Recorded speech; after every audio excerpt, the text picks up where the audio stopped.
우리가 사는 이 세상은 불의함이 가득 차 있어서 여러 가지 억울한 일이 생기고 문제가 발생했을 때 마지막으로 주의 도움을 받을지 못하니까 마지막으로 법으로 나아가지만은 이 법도 우리에게 유익하지가 않을 때가 많습니다. 왜냐하면 재판을 의롭게 하지 않는다는 것입니다. 재판을 의롭게 해야 되는데 물론 다 불의하지는 않습니다만은 불의하게 재판하는 경우가 너무 많다는 거죠. 그래서 이 세상은 힘든 것입니다. 그런데 다윗은 여러 가지 억울함에 대해서 이야기하다가 오늘 본문을 통해서 마지막으로 하나님 앞에 찬송하면서 감사 찬송하면서 왜 감사 찬송하는가 이유를 들려주고 있습니다. 그래서 11절에 보면 하나님은 의로우신 재판장이시며 그랬습니다. 매일 분노하시는 하나님이시로다. 하나님은 의로우신 재판장이시기 때문에 그리고 매일 분노하시는 분이기 때문에 이 다윗은 세상 사람들처럼 억울하지 않다는 겁니다. 세상 사람들처럼 원통하지 않다는 거죠. 그래서 그는 하나님 앞에 감사 찬송하고 있는 것이죠. 우리는 왜 다윗이 억울하지 않아서 하나님 때문에 감사 찬송하는가? 그 이유를 살펴보려고 합니다. 그래서 의로우신 재판장이라는 말씀을 가지고 왜 하나님은 의로우신 재판장이신지 생각해 보려고 하는 것입니다. 그래서 우리가 세상에 속한 사람들처럼 또는 세상을 의지하고 세상과 짝하고 세상과 함께하는 사람, 세상이 더 좋다고 생각하는 어리석은 불신앙의 사람들, 이 여기서 말하는 어리석은 불신앙의 사람은 믿는다고 하면서 안 믿는 사람을 말합니다. 그런 어리석은 사람들과 달리 이 세상을 억울하게 원통하게 불행하게 살지 않고 다윗처럼 감사 찬송하면서 행복하게 살아가는 그런 믿음의 권속들이 되기를 주의 이름으로 축복합니다. 왜 그는 그렇게 하는가? 하나님의 심판이 있기 때문이죠. 하나님께서 재판장이 되시기 때문이란 겁니다. 11절에 있는 대로 하나님은 의로우신 재판장이시며 매일 분노하신 하나님이시로다. 하나님께서는 의로우신 재판장이시기 때문에 악인들처럼 재판을 뇌물로 받고 굳게 하거나 하지 않으신다는 겁니다. 억울하게 하지 않는다는 것입니다. 그리고 하나님께서는 의로우신 재판장이고 매일 분노하시기 때문에 매일 분노하신다는 말은 심판을 쉬지 않는다는 것입니다. 매일 화를 내고 있다는 소리가 아니고 의로우신 재판장이시니까 날마다 심판을 쉬지 않는 거죠. 이 심판을 쉬지 않는다는 것은 너무나도 행복한 일입니다. 왜? 우리가 세상에 재판을 한번 봐요. 재판을 한번 하면 쭉 길어집니다.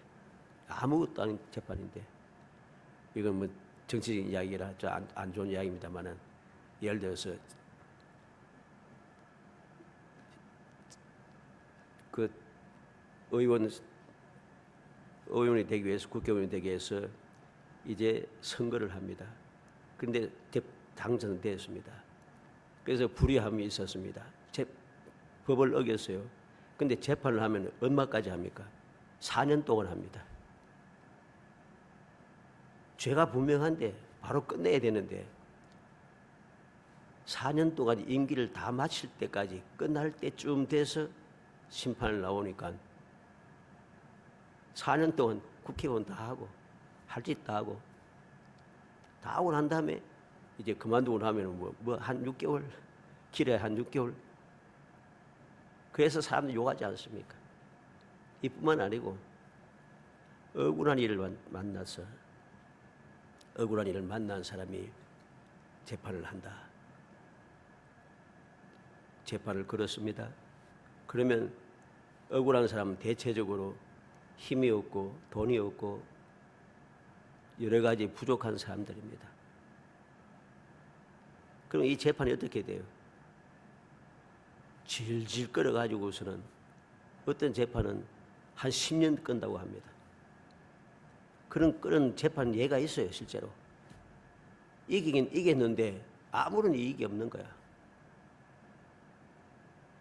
심지어는 재판을 하다 보면은 이 악한 사람들이 돈이 많고 능력이 있으니까 유능한 변호사들을 불러다가 해가지고서는 저는 이런 변호사는 변호사라고 보지 않습니다.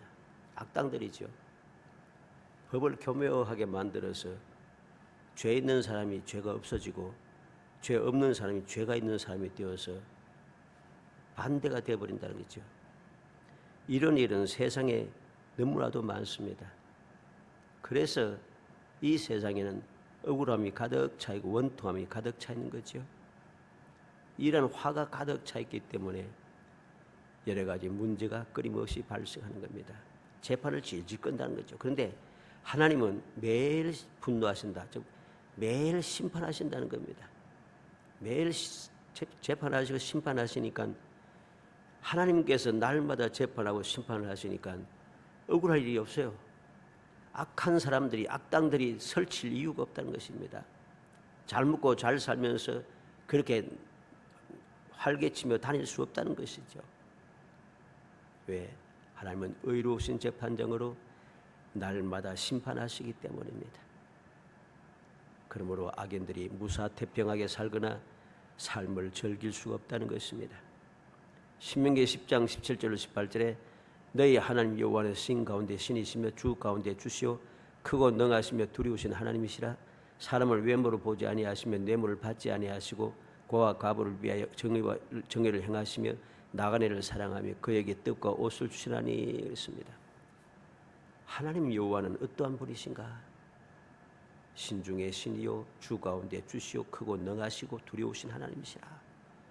사람을 외모로 보지 않고 뇌물을 받지 아니하신다는 것. 사람을 외모로 보거나 뇌물을 받지 않으시니까 고아와 가부도 그리고 나그네도 연약한 자들도 억울한 일을 당할 일이 없는 거죠. 고아와 가부, 나그네들 아무는 내게 이익을 줄 수도 없고 내가 뇌물을 받을 수도 없고 뭐 하는 그런 거 필요 없다는 것입니다. 그래서 억울한 일이 생기지 않게 하시는 분. 시편 1편 4절에 악인들은 바람이 나는 겨와 같다고 했습니다. 5절에는 악인들은 심판을 견디지 못하고 죄인들이 의인들의 보임에 들지 못한다고 했습니다. 6절에는 악인들의 길은 망한다고 했습니다.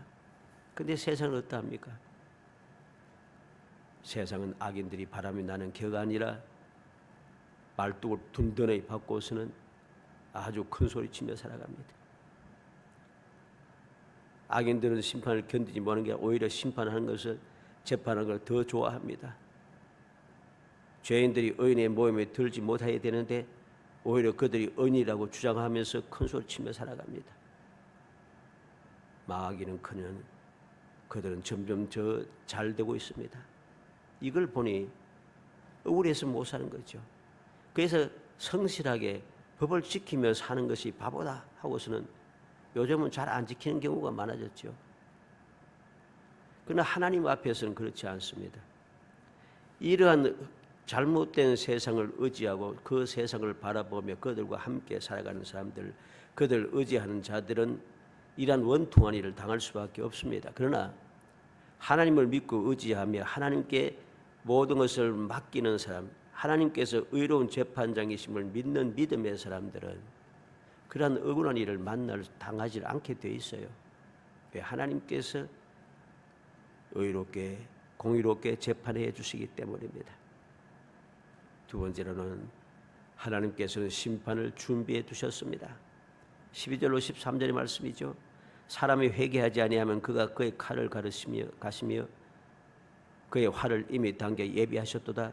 죽일 도구를 또한 예비하시며 그가 만든 화살은 불화살이로다. 하나님께서는 심판을 준비해 두었습니다. 재판만 하고 끝나는 것이 아니고 재판해봐야 그렇구나 하고서는 또 끝나는 거 흐지부지 되잖아요. 근데 하나님은 그렇지 않아요. 재판이 끝나고 난 다음에 그에 대해서 심판을 하신다는 거죠. 다시 말해서 징계하신다는 소리입니다.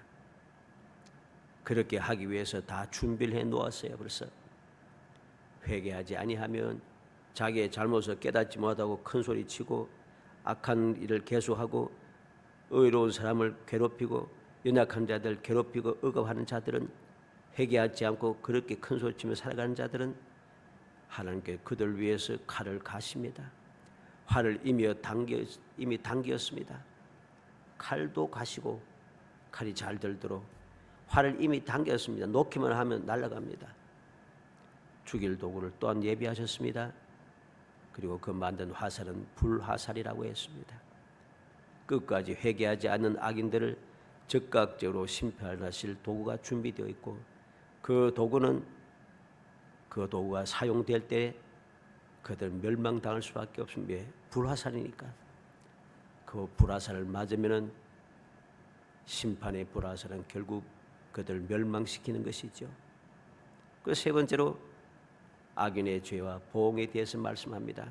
하나님의 심판을 준비해 놓은 걸 끝나는 것이 아니고 악인들의 그 죄가 어떠한 죄인가, 그리고 그에 대해서 어떻게 보응하시는가 하는 것을 확실하게 보여줍니다.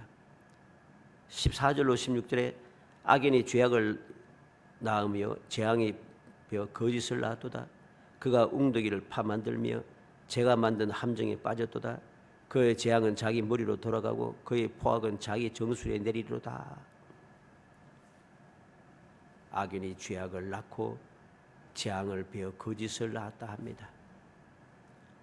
악한 사람들이 죄악을 낳고 보니까 이렇게 끝나는 것이 아니라 하나님의 심판을 통해서 심판이 준비된 심판이 임하는데, 바로 그 악인의 죄 때문에 재앙을 가득 배우고 있단 말이죠. 재앙이 자꾸 쌓인다는 것이요. 그리고 재앙이 쌓여서 거짓을 낳고 자꾸만 죄악이 자꾸만 점점 더하여지니까 하나님께서 그들에게 보응하시는데, 어떻게 보응하십니까? 그가 웅덩이를 파만들며 제가 만든 함정에 빠졌도다. 자기가 만든 웅덩이에 자기가 빠집니다.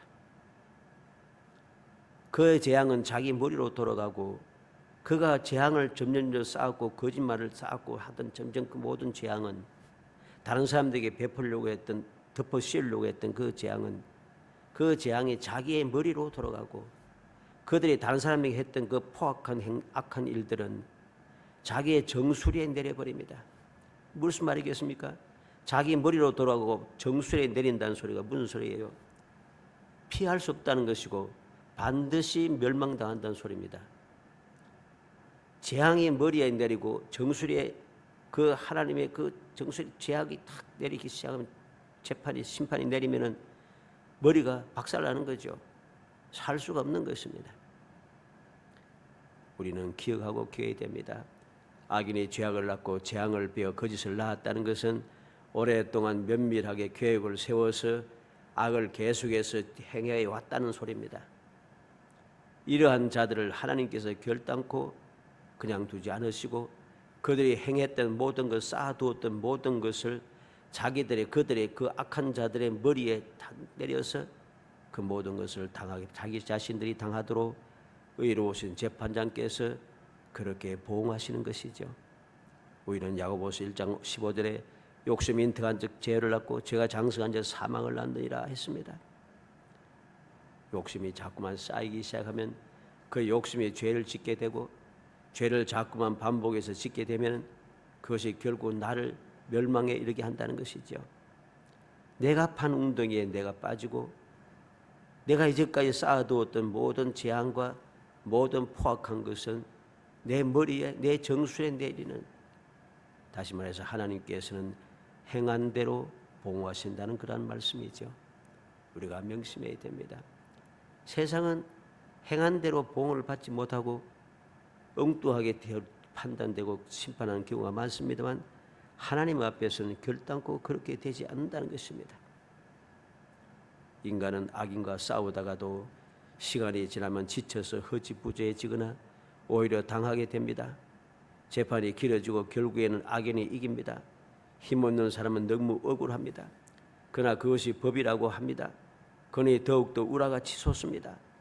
그러나 의로우신 재판장이신 하나님께서는 악인에 대한 심판을 지체하거나 선악을 바꾸지도 않으시고 반드시 공의롭게 심판하시고 징벌을 내리십니다. 그래서 하나님을 믿고 의지하는 사람들은 항상 하나님께 감사 찬송하며 살아가게 되는 것이지요. 그래서 17절에 내가 여호와께 그의 의를 따라 감사하며 지존하신 여호와의 이름을 찬양하리로다. 다윗은 여호와께 그의 의를 따라 감사한다. 하나님께서 의롭게 재판하시고 심판을 행하시는 것을 보면서 내가 너무 감사한 거죠. 지존하신 여호와께서 억울함을 풀어주시니까, 공의롭게 행하여서 억울함을 풀어주시니까 너무나도 감사하여서 존귀하신 이름을 찬양하지 않을 수가 없습니다. 다윗은 이렇게 자신의 무죄를 확신하고 있었기 때문에 사울의 손에서 구원해 주실 것을 또 확신을 할 수 있었고, 그 구원해 주시는 하나님께 감사와 찬송을 드릴 수 있었다는 것이죠. 우리는 이 놀라운 사실을 반드시 명심하고 마음에 새겨둬야 됩니다. 내가 예수를 믿고 하나님의 자녀라고 하면서 하나님을 의지하고 살지 않고 세상을 의지하고 세상을 보면서 세상의 그 모든 것을 해결하려고 하니까 억울한 일만 쌓이게 되죠. 믿음이 자꾸만 흔들리게 되고 신앙생활이 자꾸만 엉뚱한 길로 흩어져서 거짓된 신앙생활을 할 수밖에 없다는 소리입니다. 우리가 올바른 믿음을 가지고 올바른 신앙생활을 하기 위해서는 믿음의 사람답게 살아야 합니다. 아무리 억울한 일이 생기고 내가 이것을 세상에 호소하고 능력 있는 사람에 호소하고 가까운 사람에게 호소하고 아는 사람에게 호소하고 이리저리 뛰어다녀 봐야 절대로 억울함이 해결되지 않습니다. 믿음의 사람이 억울함을 해결하는 방법은 오직 한 가지, 하나님께 나아가서 하나님을 의지하는 것밖에 없습니다. 그래서 진정한 믿음의 사람, 하나님께서 의로운 재판장이심을 믿는 다윗과 같은 믿음을 가진 사람들은 세상에 살아가면서 억울하다고 억울한 사람들과 맞서 싸우고 뭐 그렇게 하지 않습니다. 우리가 이제까지 저녁마다 주일 저녁마다 다윗에 대해서 지금 보고 있습니다만 어떻습니까? 싸우지 않아요. 하나님께 맡기고 하나님께서 내게 기회를 주셔도 그 기회를 사용하지 않고 그냥 하나님께 그냥 맡깁니다. 그랬더니 하나님께서 다 해결해 주시는 것이죠. 우리는 명심해야 됩니다. 이것이 바로 올바른 믿음의 사람들이 세상을 살아가는 방법입니다. 이러한 방법을 보면서 세상 사람들은 조롱합니다. 또 제법 똑똑하다고 하는 믿음이 좀 이상하게 변질된 사람들도 조롱합니다. 사람이 조롱하는 소리에 귀 기울일 필요 없습니다. 그러한 소리에 일희일비하고 흔들릴 필요 없습니다. 왜? 나를 사랑하시는 분 하나님 아버지시니까. 내가 믿고 의지하는 분도 하나님 아버지시니까. 주님께서 나를 위해서 십자가의 희생을 하신 분이니까 나를 억울하게 하지 않으신다는 사실 믿기 때문이죠. 보혜사 성령께서 나를 돕기 위해서 항상 함께 하심을 믿기 때문에 나를 돕는 성령께서 나를 억울하게 잘못되게 하지 않는다는 것, 이걸 믿고 있기 때문에 결코 세상 사람들의 소리에 귀 기울이다가 흔들리고 시험에 들고 불안해하고 그렇게 하지 않는다는 것이죠. 우리는 명심해야 되겠습니다. 환난 중에도 즐거워하나니 이는 환난은 인내를, 인내는 연단은, 연단은 소망을 이룬 줄 알미니라. 온전한 믿음의 사람들은 환난 중에도 즐거워합니다. 왜? 환난은 인내를 주고 인내는 연단을 받게 하고 연단은 소망을 이루어 주기 때문이죠.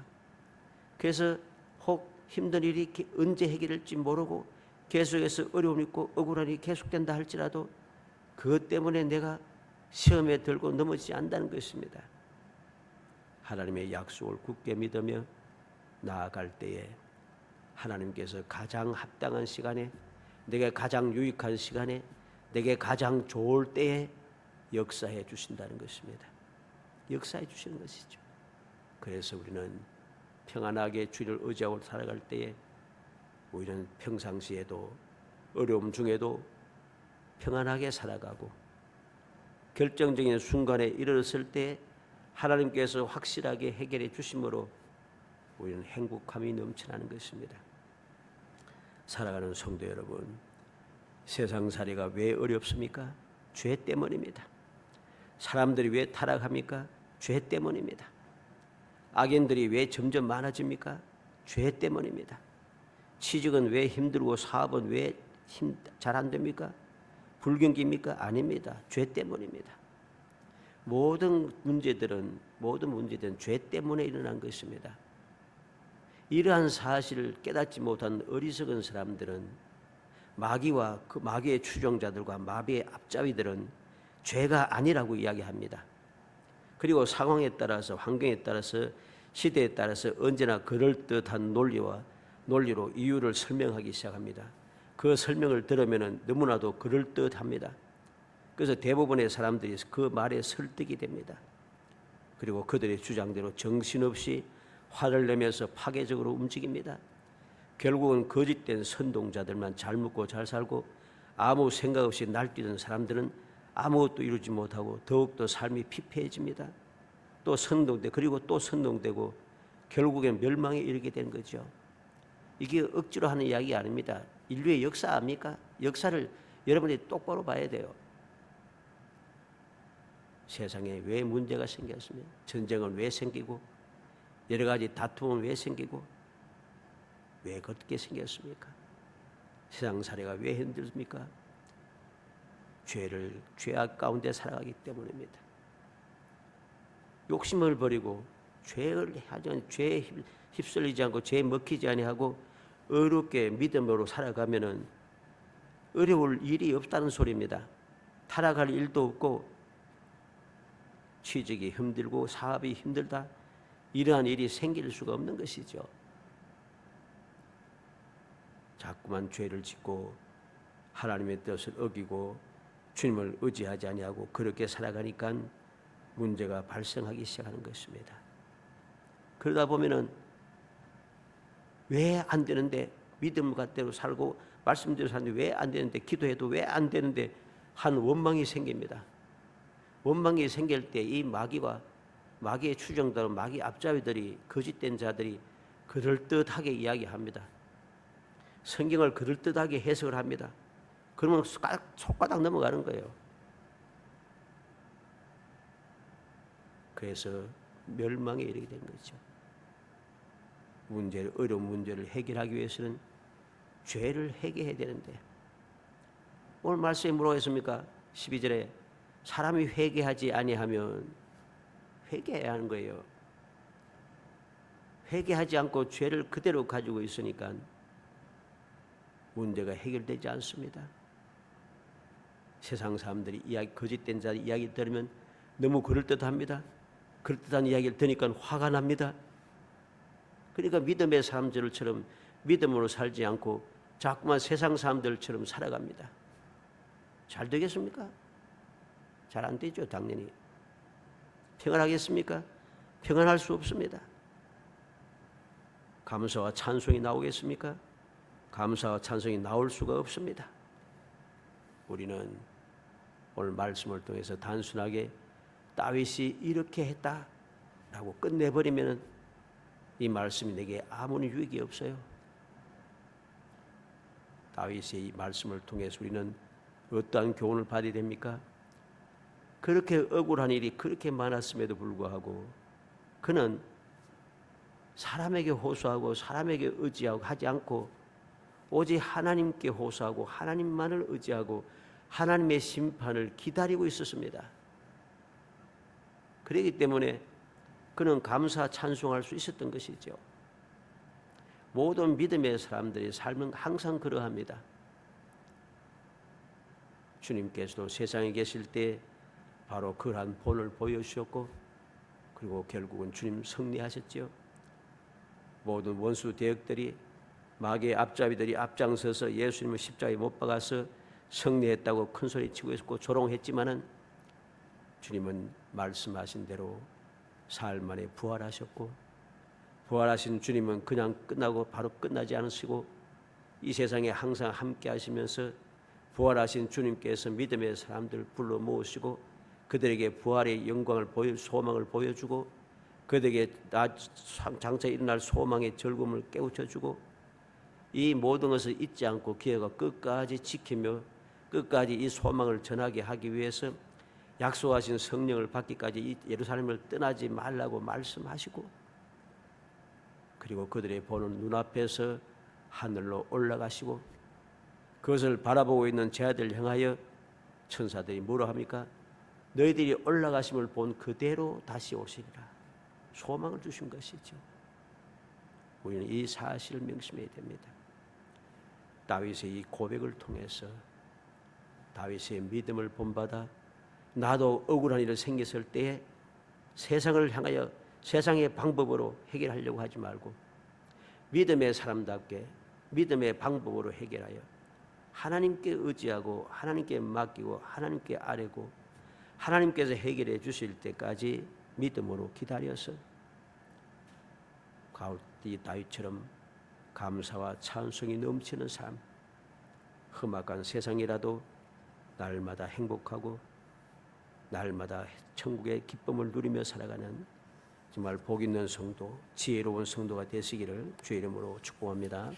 은혜 감사합니다. 사랑하여 주셔서 택하여 주시고 택한 저희들 하여금 주님의 그 은혜를 기억하게 하시고 주님의 약속을 믿게 하시며 소망 중에 즐거워하며 오직 주님께 소망을 두고 모든 것을 주님께 맡기고 의지하며 아뢰고 살아갈 수 있도록 일깨워 주심을 감사합니다. 주여 믿음을 주옵소서. 흔들리지 않는 믿음을 주옵소서. 지혜와 총명을 더하여 주옵소서. 세상을 의지하고 바라보지 않게 하시고 오직 주님만 바라보고 주님만 의지하게 하시사 의로우신 주님께서 친히 거룩하게 올바르게 공의롭게 행하여 주시사 가장 합당한 때, 가장 필요한 때, 가장 중요한 때에 나를 위해서 해결해 주시는 그 능력을 덧입어 기쁨과 감사와 찬송이 넘쳐나는 행복한 삶을 살아갈 수 있도록 은총을 베풀어 주옵소서. 예수님의 이름으로 기도합나이다. 아멘.